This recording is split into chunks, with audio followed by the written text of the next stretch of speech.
With the Game Awards happening this past week, it's about that time we can start closing the door on this year for gaming. We can look back on all the games that came out this year and really start thinking if this was a great year for gaming or if it was a bad one. And over these past few weeks with the build-up of the Game Awards and the aftermath of it, there have been a lot of opinions flying around on if this year was good or not. Now look, when talking about things like this, there's always going to be some sort of bias involved. If the games that came out this year just weren't your vibe or your style, you're very likely to sit here and say that this year was bad for gaming. But if the releases were right up your alley, you're going to have a great time playing all the new games. So it's always a slightly difficult conversation to have, but I think it's important to remove bias as best as possible and look at the games from a broader perspective. And with that, I think this was a brilliant year for gaming. There were countless games that were released this year that I absolutely fell in love with, and some games that started to push high on my list for all-time favorites. But even outside of those, there were countless games that people loved and were critically praised. So to quickly answer the question I posed in the title. No, I don't think this year was bad by any means. I think people struggle to look at this year of gaming sometimes and give it the credit it deserves, as a lot of the big titles were not necessarily very popular mainstream games. When we take a look at the nominees for Game of the Year, we had Astrobot, a 3D platformer, Metro Fantasio, a JRPG, same thing with Final Fantasy VII Rebirth, Balatro, an indie card game, a DLC in Shadow of the Erdtree which I don't think should have been there in the first place, and lastly the most mainstream and popular game, Black Myth Wukong. Majority of these games I feel like I can confidently say don't appeal to mainstream gamers. I'm not saying it should be this way, these games deserve as much hype as any other games because they are brilliant. But again, Astrobot is a 3D platformer. For most people, they don't want to play a game like that. I think they are missing out on a masterful game, but they don't want to try it. Same thing can be said about Metaphor Fantasio. They hear it's mostly turn-based and instantly don't give it a chance. So that is why a lot of people are sitting here saying that this year was bad, as the typical style of games they like weren't at the forefront of this year. Which I can say is not a valid reason, but a lot of these people that hold this opinion don't even give these games a try. That's one of the things that annoyed me the most. When talking about Game of the Year, Astrobot won it, which caused mass controversy. So many people saying how could a kids game win it over something like Black Myth Wukong? Which I find kind of funny because honestly I don't think Black Myth Wukong would have been the second or third or even maybe the fourth option out of those nominees. But they all started bashing Astrobot, and when you talk to most of these people, they haven't even touched the game themselves. Now look, if you tried it and don't like it, then your opinion is completely valid, or if you've played similar 3D platformers and just don't like the genre, then sure, it's fair that you don't like it. It's very funny to me though, as this was the exact same story last year. Baldur's Gate 3 won it, which it fully deserved. Even with how good of a year that 2023 was, Baldur's Gate 3 was still the clear and obvious winner in my mind, as it simply is one of the most impressive video games I have ever seen. I'm not saying Astrobot is on that level at all, but I still think it was a deserving game to win it. It wasn't my personal pick, as mine was Metro Fantasio, but Astrobot was second place in the game I expected to win Game of the Year. People like saying that since a game like Astrobot won the award, it shows how poor of a year it was, as they say it wouldn't have won it in any other year. But honestly, in my opinion, I think it competes in many different years. Not saying it would have won, but it would have had a chance. I think in 2021, 2020, 2019, and 2014, this game would have had a chance of winning.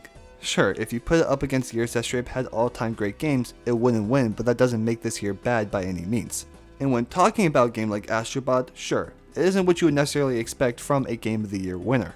But that's what I love about it. I feel like we've been overconsumed by these Souls games, open worlds, RPGs, deep narrative driven games that people instantly expect those type of games to win this award. But to see a game like Astrobot come out here and win it shows that you don't have to create a specific style of game to win this award. If you make something you are deeply passionate about, a game with no bugs, a game that is purely fun, you still have a chance to win. And that's what Astrobot was. People like bashing this game for being a kid's game, but what's wrong with that? They have created a game that appeals to all ages, anyone can play it and have a great time. And playing this genuinely made me feel like a kid again was arguably the most fun I had with a game this entire year. I've seen like countless TikToks of people showing this game saying like, how could this game possibly have won it? Look at the gameplay. Like, what are you looking at? This is the most joyful, colorful, happy looking video game I might have ever seen. I said this before, but people look at this game and notice that it's not a Souls game or it doesn't have some deep narrative and instantly turn away from it. And it's funny to me that people act that way because I honestly feel like Astrobot is a video game in its purest form. It is simply fun. Anyone can play it. It has beautiful level design, soundtrack, everything that Astrobot was trying to be, it nailed. And don't get me wrong, I still love my games with a deep narrative, deep combat systems. I still love those games so much. But honestly, Astrobot was a breath of fresh air for me. Okay, I feel like I've been only talking about Astrobot. I won't forget that this video is supposed to be about this year as a whole, don't worry.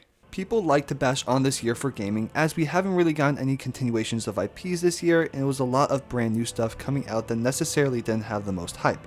But this year truly had such a plethora of unbelievable titles to come out, and so many games that weren't even nominated I thought were extremely special. Firstly, with the Game Awards, we had Astrobot, which was a game that I had so much fun with, and I'm not even the biggest 3D platformer fan. We also had Metaphor Fantasio, which I think should have won Game of the Year. An unbelievable world, story, combat, characters, they nailed it all. Then Black Myth Wukong, a game that I think many of its fans overrate, but still I had a fantastic time with it and it was a lot of fun. I adored the combat, the bosses were amazing, and I loved exploring each hub.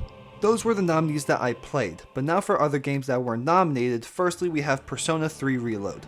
This was one of my favorite games of all time and was my game of the year.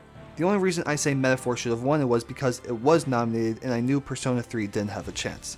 We also had Dragon's Dogma 2, a slightly underwhelming game, but still the combat and exploration were a lot of fun.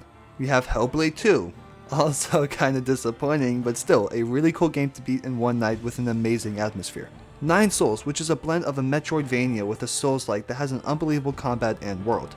And Indiana Jones I'm playing right now and having an amazing time with. This is one of my biggest surprises of the year. Now, games I didn't even play but were widely praised. Prince of Persia: The Lost Crown, a fantastic Metroidvania. Like a Dragon: Infinite Wealth, a great RPG from a beloved franchise. We also got Tekken 8, another new release from a beloved franchise and an awesome fighting game. Helldivers 2, hands down the biggest multiplayer game to be released this year and took over the gaming world for a few months. We also got Another Crab's Treasure, an indie Souls-like game where you play as a crab.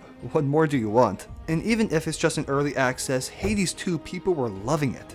Animal Well, another great indie game. Legend of Zelda: Echoes of Wisdom, a game that people loved. Silent Hill 2, a remake of arguably the best story and horror game of all time. Also, Stalker 2: Heart of Chernobyl. Even with its bugs, it's a beautiful survival open world game. And honestly, the games I didn't play from the Game of the Year nominees. Shadow of the Erdtree is arguably the greatest DLC of all time. Final Fantasy VII Rebirth is the part 2 of an impeccable remake of one of the most loved games of all time. And Balatro, which is from what I heard so addicting to play.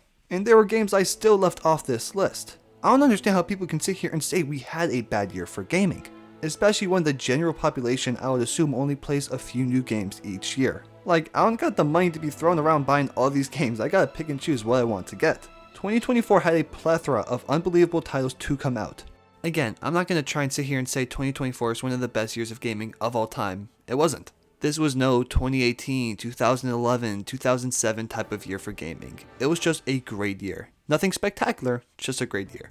And I feel like it's stupid to expect every single year to drop multiple all-time great games. It's just not gonna happen. This was not one of those type of years, but it was still a fantastic year with a plethora of amazing games. There was not a single moment where I was playing games this year where I felt like they weren't hitting the same as other years or that this year overall was disappointing.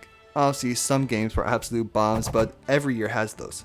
There always felt like there was a brand new game right around the corner to be coming out, and my pockets were hurting from this year from all the new games I was too excited to buy. Now looking towards the future a bit, 2025 is about to be something else. It is a little unfortunate for 2024 though, as it is looking like it's going to come between two of the best years in gaming in recent memory if 2025 lives up to the hype it seems to be building so far. But even with that being said, 2024 in my opinion was still a great year for gaming. I know how people feel about it and say the games this year just don't compare to the ones of the past.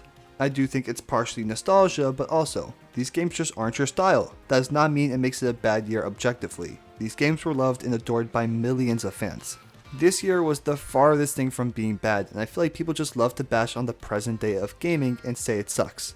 It doesn't, and I don't see anywhere in the near future where it is going to be that. Obviously, some parts of gaming right now are bad. Working conditions and layoffs for developers are terrible right now, and is something that I desperately hope can be fixed because as of right now, they're being treated terribly. But for games themselves, there are still a plethora of titles that are coming out that got me so excited. People are allowed to have their own opinion, of course. If you think this year was bad, then say that, you're allowed to. But at least for me, those people that say that don't realize there are other genres out there that other people enjoy, and those genres were at the forefront this year. It does not make gaming bad, I think it only makes it better that such a wide range of genres are getting appreciated. We have to remember, making and developing games is an art. Art can be expressed in many different ways, and people enjoy different forms of art. 2024 was a great year for games and nowhere close to being a bad one. If you guys made it to the end of this video, thank you so much for watching and I really appreciate your guys' support. If you did enjoy this video, it would mean a lot if you could like, comment, and subscribe on this page. Again, thank you guys so much for the support on this channel and these videos. It means the absolute world to me. I'll see you in the next one, and God bless.